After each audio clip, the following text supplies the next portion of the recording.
Bonjour à toutes et à tous. Donc, je termine cette petite session de conférence en abordant la question de l'ancrage des informations à long terme. Donc, on va parler des connaissances actuelles qu'on a en sciences cognitives, en psychologie cognitive, qui nous permettent finalement de comprendre comment on va pouvoir favoriser, améliorer, augmenter nos capacités de consolider les informations que l'on a encodées en mémoire et comment on va finalement favoriser cet ancrage en mémoire à long terme. On va se focaliser principalement sur ce qu'on a parlé de la mémoire sémantique, donc la mémoire des informations, des connaissances générales que l'on a sur le monde et sur différents points. Pour commencer ma présentation, j'ai décidé de faire travailler votre mémoire sémantique en vous posant une question.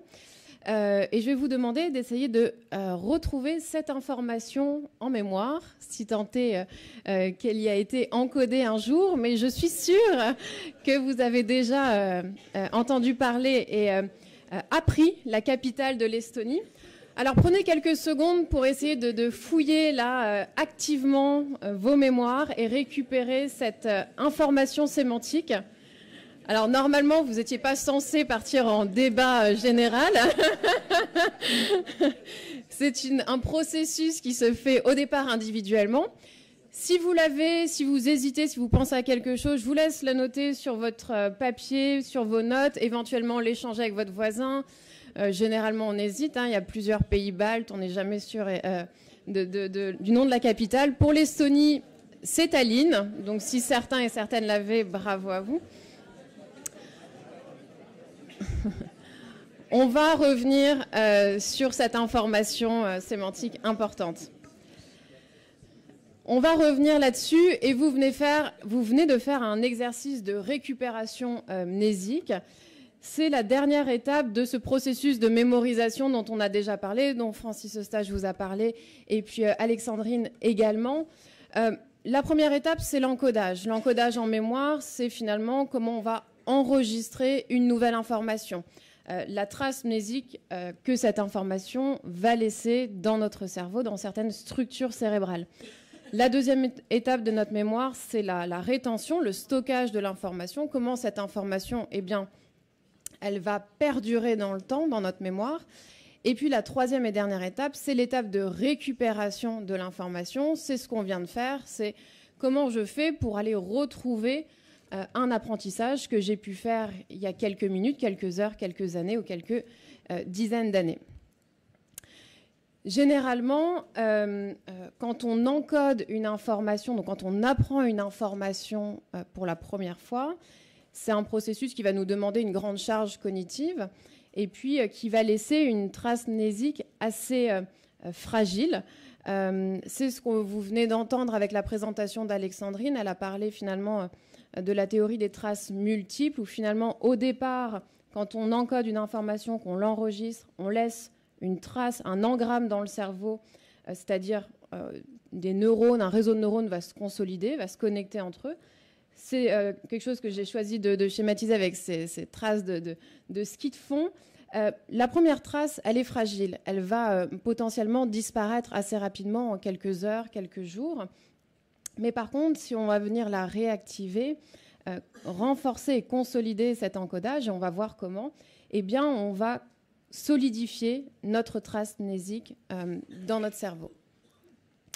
Donc je reviens aussi sur une personne que Francis Eustache a déjà mentionnée. Bah oui, on fait toutes et tous écho à nos présentations. On est dans la même thématique. Hermann Ebbinghaus, qui a montré en fait cette courbe naturelle de l'oubli des informations en mémoire. Quand on apprend une nouvelle information, par rapport à tout ce qu'on est en train de vous raconter là aujourd'hui, il y a un certain pourcentage d'informations que vous allez retenir au départ, 75 à 80% des informations, si on vous interroge immédiatement après les conférences, et puis au fur et à mesure des heures et des minutes, enfin des heures plutôt et des jours qui passent, il y a de moins en moins d'informations retenues en mémoire.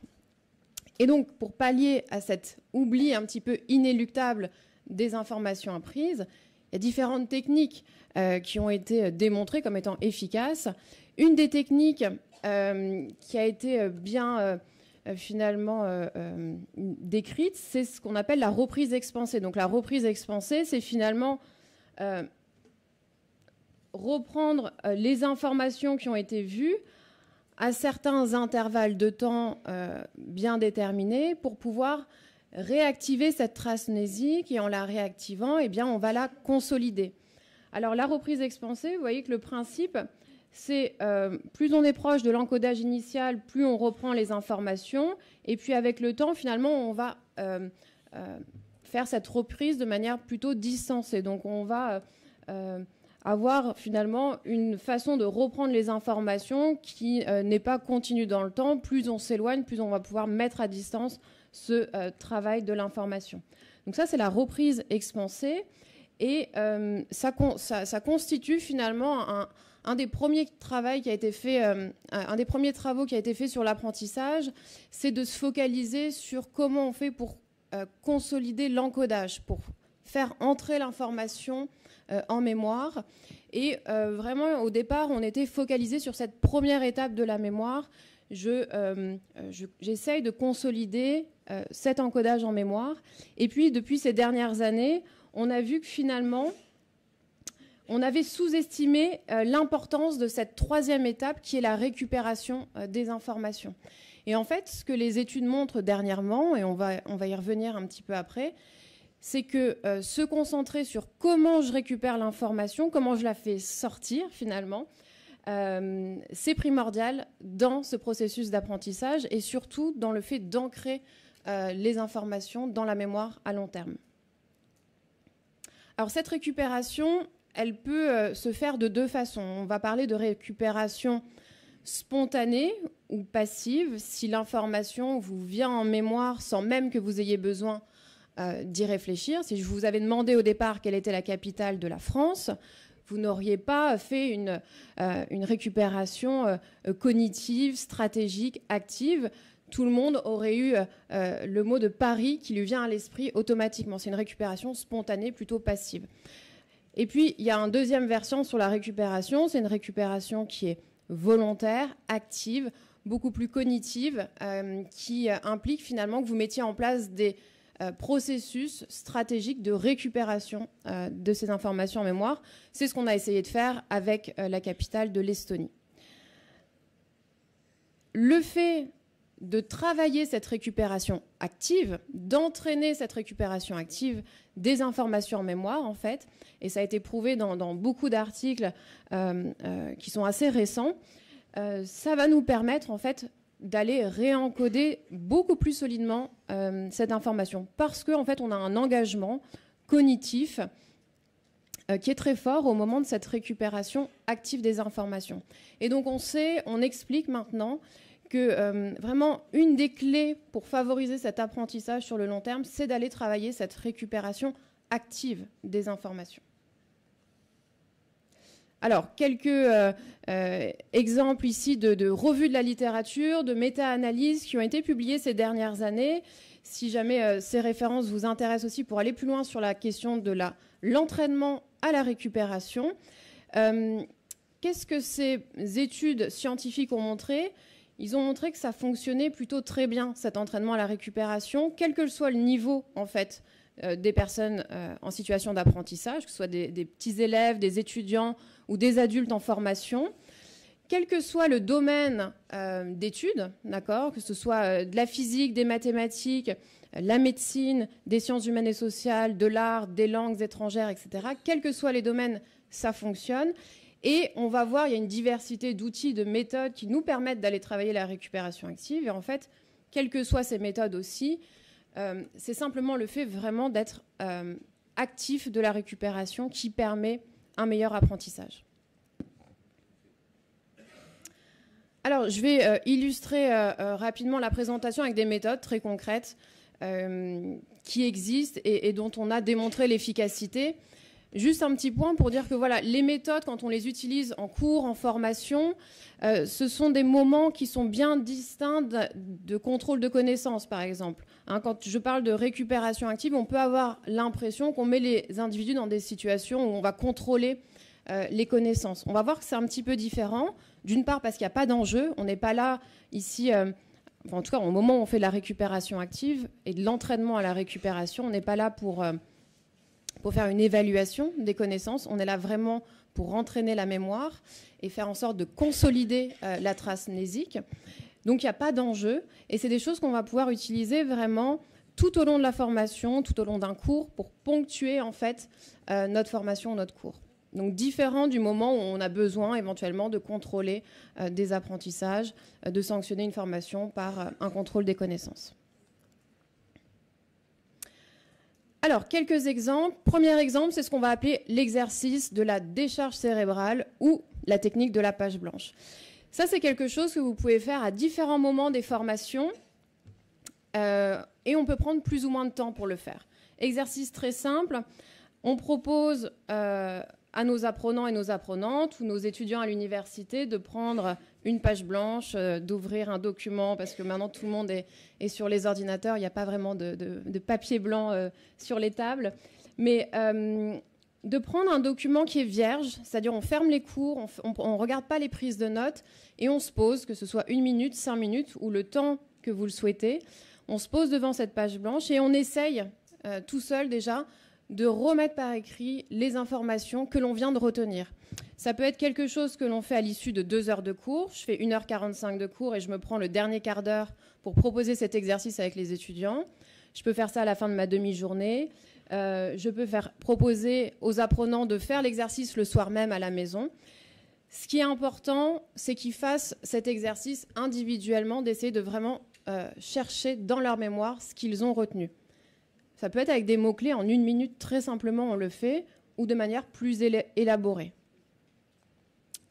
Autre technique, pareil, qui est très rapide, qui peut être facilement distillée tout au long d'une formation, c'est la technique des 2 choses ou des 3 choses. Vous venez de lire un document, de regarder une vidéo, d'avoir une discussion ou un débat dans le cadre de la formation. Eh bien, vous demandez à chacun et chacune de réfléchir individuellement aux 2 ou 3 choses qu'ils considèrent comme étant importantes, qu'ils ont apprises. Et donc, ça permet quoi? Ça permet de faire une pause dans la formation, ça permet de laisser un temps d'assimilation des informations aux apprenants et aux apprenantes, et de faire cette récupération active individuellement. Et puis après, on passe à un autre chapitre, à une autre activité, à une autre thématique. Autre méthode qui là va se répartir en plusieurs tâches finalement, donc quelque chose qui prend un peu plus de temps à mettre en place avec des apprenants et des apprenantes, c'est finalement penser, échanger et partager. C'est une méthode qui est en différents temps, avec toujours un temps de recherche, de récupération active des informations qui doit se faire individuellement. On doit laisser le temps à la personne d'aller rechercher dans sa propre mémoire déjà ce qu'elle a retenu des informations qu'on vient de lui transmettre. Donc typiquement, vous pouvez réfléchir à une question en lien avec le cours, la formation, le sujet que vous venez d'aborder. Et donc à partir de cette question, en fait, l'individu va devoir mobiliser les connaissances que vous venez d'aborder. Donc on laisse un temps de réflexion personnelle, étape clé. La personne fait du lien entre ce qu'elle vient de voir, ce qu'elle vient d'apprendre, des connaissances antérieures éventuellement. Ça va impliquer qu'elle a aussi compris ce que vous lui avez dit parce qu'il faut répondre à la question. Et puis après, on passe à un temps d'échange par 2, par 3 petits groupes. Ça veut dire qu'on crée un moment aussi dans l'apprentissage. On crée un moment, on va créer un temps d'échange social. C'est-à-dire aussi, je vais exprimer ce que j'ai compris et je vais devoir le transmettre à quelqu'un d'autre. Et par cette étape-là aussi d'échange social, ça va permettre de consolider toujours plus les informations qui auront été ici récupérées et mobilisées pour répondre à la question. Puis après, on peut imaginer voilà, un partage au niveau du groupe entier en fonction du nombre de personnes que vous avez dans vos formations. Évidemment, tout ce qui est sous forme de quiz, ça paraît trivial ou c'est peut-être des choses auxquelles on pense plus facilement. Mais pareil, dans les études récentes, en fait, on montre bien les effets bénéfiques de ces outils qui marchent très bien avec des étudiants en licence, par exemple, en psycho. Ils adorent ça. Vous sortez des quiz, tout le monde est content, tout le monde se refocalise. Mais ça implique que chacun et chacune va être vraiment dans l'effort cognitif, de dire, OK, de quoi je me souviens, j'hésite, etc., etc. Vous n'êtes pas obligé de prendre 10 minutes de feedback à chaque fois que vous faites un quiz. Ne serait-ce déjà que remobiliser cette récupération, c'est efficace. Et donc, au-delà de parler de la reprise expansée des informations, comme on avait mentionné au départ pour vraiment pallier cette courbe naturelle de l'oubli, c'est pas tant de reprendre les informations et de les réencoder. Donc finalement, ce qui va être efficace, c'est pas je relis mes fiches, je relis ma prise de notes. C'est non, je prends une nouvelle page blanche et je remarque sur cette page blanche ce que j'ai retenu en mémoire. C'est donc de faire de la récupération expansée des informations avec différents intervalles de temps qui sont eux aussi de plus en plus éloignés.